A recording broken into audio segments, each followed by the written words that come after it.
All right, I've got my mapping screen up here on my Humminbird Xplore unit. I'll show you guys just how to navigate this screen, all the different features you can get to that are just kind of right here, right in your face, and super easy to get to. So starting with just marking a waypoint, this is gonna mark a waypoint right where my boat is.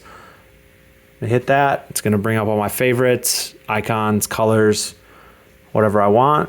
And if I wanna mark a waypoint on something else, I just gotta hold my finger there and mark a waypoint. So back to here to my view options.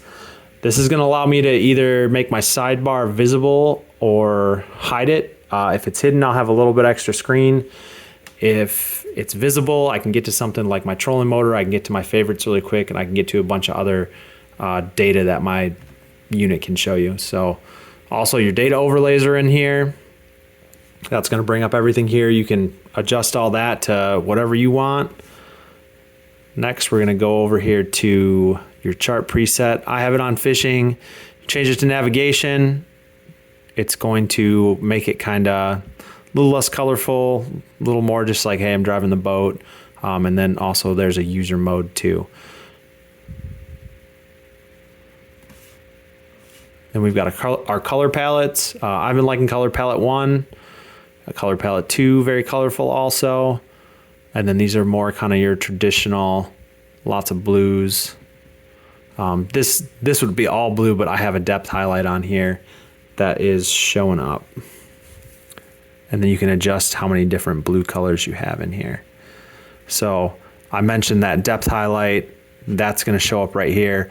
Right now, my depth highlight is 20 to 30 feet. That's why you see all the screen here.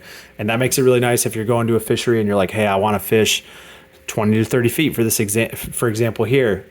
This is Lake Michigan. I know what to keep my boat in that green if I wanna keep targeting that depth. And I don't have to really split hairs looking at contour lines. It's also gonna have your shallow water highlight. I have mine at 3 feet. Red for danger, seems pretty easy for me to comprehend anyway, so I leave that there. And from there, you can have all your nav data.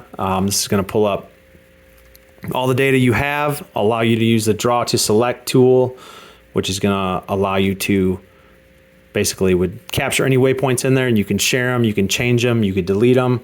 Lots of different options there, and I have another video that kind of covers that. And then you can also enter in a waypoint at lat long, whatever you want to put in here. So that makes it kind of easy to, put in a waypoint that you may be taking from a different unit, or maybe somebody gave you a waypoint, easy to put in there like that. Lastly, we've got a bunch of options here. You can pull up your current track. You can turn on your auto chart live if you want to do some mapping. Your water level offset, which comes into play if you're fishing reservoirs. We don't have a lot of that up here in Michigan, but we do at times see fall drawdowns in some places like Houghton Lake, and then the Great Lakes water levels are always changing. So that allows you to kind of just like adjust it a foot or two here and there and get some more accurate chart readings. Your selected chart, I've got the LakeMaster VX chip in here. Smart Strike is included in that, so that's kind of a unique thing. I'll do another video on that because it's a little in depth. So also your navigation and your info in here, and that is about it. Lastly, this will take you to where your boat's at. This will take you to where your cursor's at, and then you can zoom out and zoom in with that too. And I guess the very last thing is you want to get back to the home screen, just go up to the left hand corner here, hit home. There you go.